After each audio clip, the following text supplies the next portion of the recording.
You know those crafts where you go out and buy fancy materials, then halfway through you think, oh, this is too hard, I'm not gonna finish. Well, have I got the antidote for you.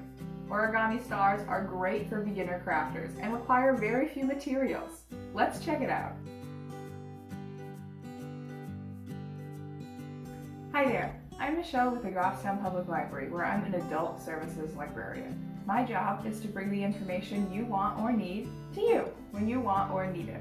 And even though I'm not physically in the library today, I hope I can do just that, which is why I'm coming to you for another how-to video. Our project today is origami stars. To make these little cuties, we're going to need a few materials. We're going to need scissors, a writing utensil, a ruler, and a piece of paper. If you have regular copy paper, that'll work fine, the 8.5 by 11 printing paper. But you might want something with a little bit of thickness to it to keep the stars together. So scrapbooking paper would be perfect. Or magazine covers. So like I said, printing paper will make a beautiful project. Today, I'm going to be using a magazine cover. Okay, so now that we've got our materials, our first step is to lay out our piece of paper. So I'm just going to rip off my magazine cover. So that's the inside side. There it is. And now I'm going to use my ruler to measure every 1/4 inch to 3/4 inch on the piece of paper. So I'm going to start at the top, and I'm going to do every 3/4 inches, make a line. I'm going to repeat the marks on the bottom of the page. For the next step, we're going to connect the two sides of lines that you drew. So we're going to draw lines with a straight edge all the way down and across the paper.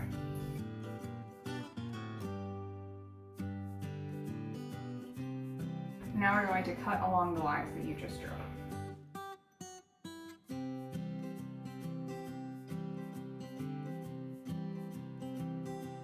And you'll end up with strips of paper.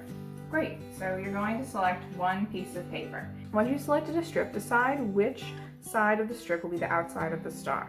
I want this purple side to be the outside, so I'll leave it facing up so I can see it. The first step is to take the top of the strip and fold it off to the side, creating a loop. There's the loop. Now I'm going to stick the end of my strip through the loop I made and gently pull through.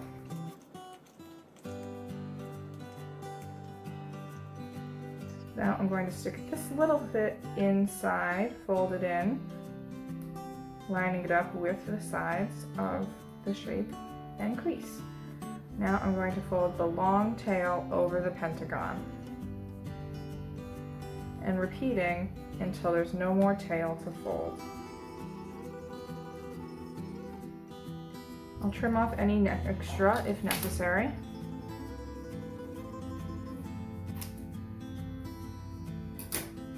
And then I'm going to tuck this into the folds of the star. Great. Now with my pentagon, I'm going to lightly pinch the sides. And then change sides, lightly pinch again. Then lightly pinch again. Continue shaping until you have the star that you desire. There you have it, an origami star. Don't be discouraged if the pinching doesn't go right on the first try. It is a little tricky and might take a couple of attempts. Then you'll repeat these steps for the remaining strips of paper. That's all it takes to make a bunch of origami stars that you can keep around for good luck and whimsy. Thanks for watching. Did you follow along? Let me know how your experience was down in those comments. Or tell me what else you've been making. I'm always on the lookout for great crafts to try. If you're the same way, you're definitely going to want to check out Creative Bug, a library database full of crafting classes. Creative Bug is free with your library card, and with it you can access classes on paper crafts, knitting, painting, cake decorating. It's a world of creativity over there. High quality videos made by master crafters and a community of like-minded creatives are waiting for you over at Creative Bug, so I hope you'll check them out after you're done with this video. Like and share if you got something out of our craft today, and don't forget to subscribe for great content like story times, book talks for all ages, how-tos, and more. I'll see you back here next Wednesday for another how-to video. In the meantime, you can connect with the Goffstown Public Library on our social media, or visit us at goffstownlibrary.com to see what we're up to. Again, I'm Michelle with the Goffstown Public Library, and I'll check you out later. Bye!